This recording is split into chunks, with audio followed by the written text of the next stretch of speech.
Good morning. It is Saturday, August the 5th, 2017, and we're gathered here at the Good Shepherd Catholic Cemetery in Huntington Beach to close out the family reunion, in part, really, by paying respects and visiting Mom and Dad's gravesite. Joe was good enough to get a pastor from the local church next door, I believe, to say some comments, so it's really good. We've got a good turnout so far. Just still waiting on a few others to arrive, but it's a beautiful day and a perfect opportunity to say, Mom and Dad, we miss you.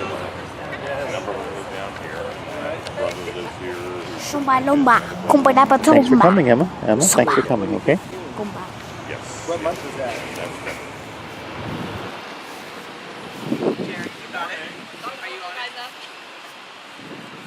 Hello. Hi. You want to put it right down there?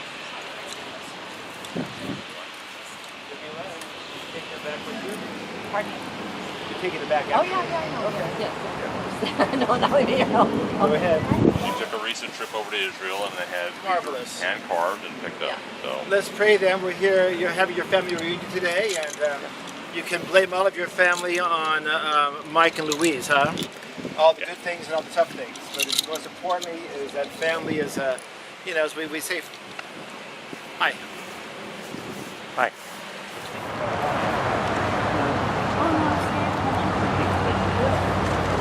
I was trying to get, I don't know what that was about. What's that? I don't know what that was about. They like doing things their way. Well, you continued. He said, I was going to bring up the rest of my statues, but I got sidetracked. I just found out. Kind of kick it off and There was an opportunity. when I think about Mom and Dad, I look at all of us around here and the grandkids and the great-grandkids that are out there now, and I just say, I don't know how they did it. So I used to write Mom and Dad, I always tell them, thanks for everything you did for all of us, because I just don't know how, when I look at raising two kids, two was enough, let alone trying to do the 8 or 9 that they took on, let alone all the moving that we did. You know, every 2-3 years we're packing up and we're going someplace else. So I just want to tell Mom and Dad thanks for everything they did there. And every time I think about struggles with families and other families having issues, I look back at what these guys pulled off, and it's amazing how well I think everybody turned out. No axe murderers, all kinds of. We did well. Although we're not done yet. You hear that? But that was kind of my thoughts. I started thinking about it. So. Where's Valerie? Drink some. Valerie went to her car for something, but so I'll hand it off if anybody would like to share something. Emma, do you have an idea? What do you remember about your grandma or your grandpa? They were sweet. Okay, you want to turn around with me? So they were very sweet, weren't they? What did you like most about them? They were kind. They were kind, yeah. Yeah, and do you like coming down to see them? I know they love seeing you too with things as well. Okay. You like the swimming pool, I know that. Oh, yeah, The swimming pool. They should feel ashamed for covering it up. It's gone. They But should feel maybe the CAI can fix that, huh? Later on sometime. Wait, speaking of CIA, my hat! Oh, my toe. I can go next, Joe. Well, we're going to go. I'll go next. Well, you know, since I am the latecomer to the family, I think the one thing I remember when I first met Mom and Dad was just how welcoming they always were to me. And you know, you're always a little nervous when you marry into a family, as you guys know. But they were always so sweet and welcoming, and I just remember all the dinners we had with them. You know, just going out and just being impressed with how sharp Dad was. He was always up on the latest politics, and just how kind Mom was to me. And then kind of in her later years after Dad passed away, the thing that I enjoyed the most was having tea with her. You know, she would always say, Christine, would you like to have a cup of tea? And then I would go over and I would make us tea and we would just sit and talk. Wait, I remember I was the waiter. Yeah, that's right, you were the waiter. You were the waiter. So, so that was something that I probably missed the most about her, was just having a cup of tea with her. Just kind of catching up. So I have very fond memories of the two of them and just always feeling welcomed in their home. I'm grateful for that. I know that whenever me and Simone, we used to go to their house and we would always get like one of those little like cups of sugar and we would just eat it like straight out. Now we know where the sugar all went. What did you do with the sugar? We would just eat it like straight like and the computer. That's why you always so sweet. Oh, the computer, Simo. Yeah, You were always on the computer. Yeah, like Barbie things. Barbie stuff. the Barbie game. That's and, right. You know, Don't Mike, touch the That's a computer. good memory, Mike Simone. did come from, military background and everything. And I remember the first time I went to meet Kathy at her house. She and I met out and about, and then the first date, I went to go pick her up. Her parents were coming, probably back from dinner or something or whatever it was. So I'm in the front yard, they're in the front yard. And as a gentleman, I went straight up to Mike. I said, "Hello, sir. My name is Kevin. Very nice to meet you."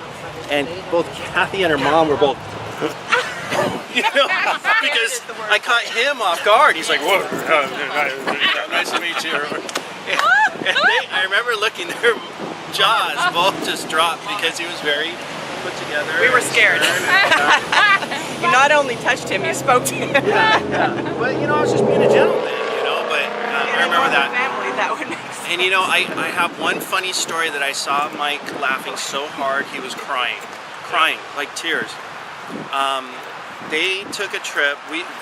Kathy's parents and Kathy and I took a trip to Canada, and we went to Lake Louise to see Lake Louise, Banff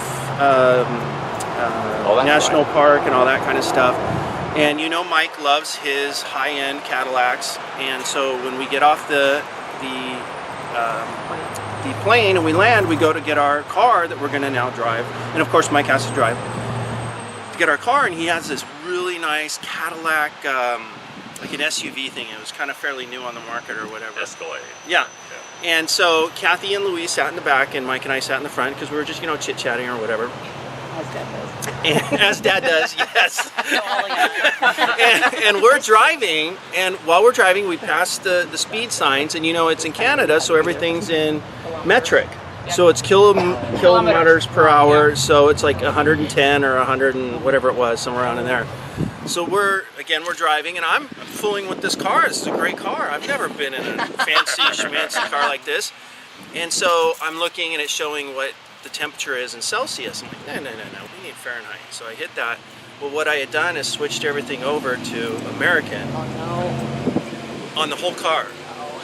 So we're driving along, and all of a sudden, Mike's passing people, going around. I'm like, what is wrong with these people? We're doing 110 miles an hour down the freeway. 110 kilometers. And people are like honking, and we're like, what is wrong with you people? I had heard that one. And Mike is literally, and when we finally figured out what it was, We were all laughing. we were all laughing. So Mike's crying, laughing, because he doesn't drive like that, but he was just, it was great. Our honeymoon, he was great. driving so slow, I had not That heard was funny. That was That was funny. So that was, the time I actually saw him crying from laughing. So Good thing you're still alive. yes. You live to tell the story. Dad, you were away when I talked about this, but you like to do some just stuff anybody would like to contribute. Up to you. And I know Kevin didn't get a name for quite some time. Oh, yeah. When we first were dating, Didn't get a name? he was that kid. We were engaged, and then I was the When boyfriend. He became Yes. my boyfriend. And then when we got married, he got a name, Kevin. Oh my Takes some time to integrate. How do you like the name Kevin Flynn? I love it. That's a good name. I You'll can see do a red it if dot, you Joe. want. I got it. You're good. So I just appreciate the stable force that they were in our lives. I'm just thankful that God gave us wonderful parents. They are amazing. Yeah, amazing. Yeah. Thank Mom and Dad for the memories. Thanks for everything you've done. We're all appreciative, grateful. We miss you. We love you. Hugs. Yeah. And thanks for everybody for taking the time to come out and join us for this today. So, all right. All right. Well, I can share one story. It's One so hard story. to talk about all this stuff, but when I was 18 or 17 or whenever it was, when you're getting ready to move to the University of Oregon, and I did not want to go. I remember Dad literally spent hours trying to talk me out of staying. Because what did I want to do? I wanted to stay in Hawaii and sell life insurance with my friend, Steve Kinney. I love Hawaii. I just wanted to be able, I just thought it'd be great. It's a great, quick job. I want to sell life insurance. I'll stay here. And Dad was looking at me. He knows.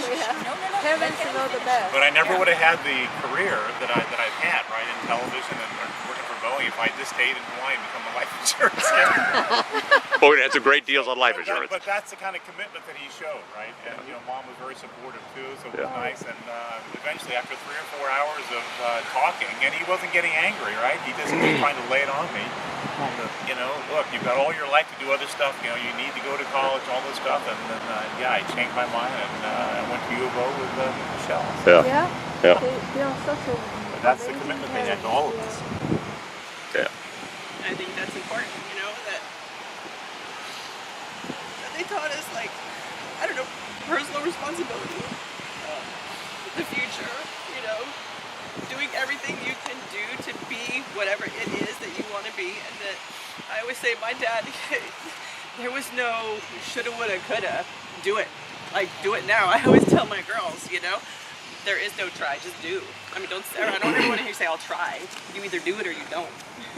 You may not succeed, okay, fine, but you have to do it, whatever it is, you know. And I, you know, and I tell people, my dad they never taught us verbal lessons. It was their actions. It was watching how they led their lives, you know. If there was ever any problem, my dad didn't say, well, you could do this or do that or whatever. He'd pick up the phone, dial the number, and handle it. And that's how life is, handle it, you know. And I learned that from watching them live. So thank you for handling everything after that passed, you know. Yeah. Well, one of the things that was pretty cool when I was getting out of high school, getting ready to go to West Point. Wait, we got to. Is it still on? Yeah. So I don't know whether you guys knew or not. I really didn't want to go to West Point. I had no interest in the Army. Let's lay it all out now. So I just said, look, I want to go to the Air Force Academy. I got accepted to the Air Force Academy. Then they decided that, hey, your eyes were too bad, so you can't. I had West Point in the bag as well.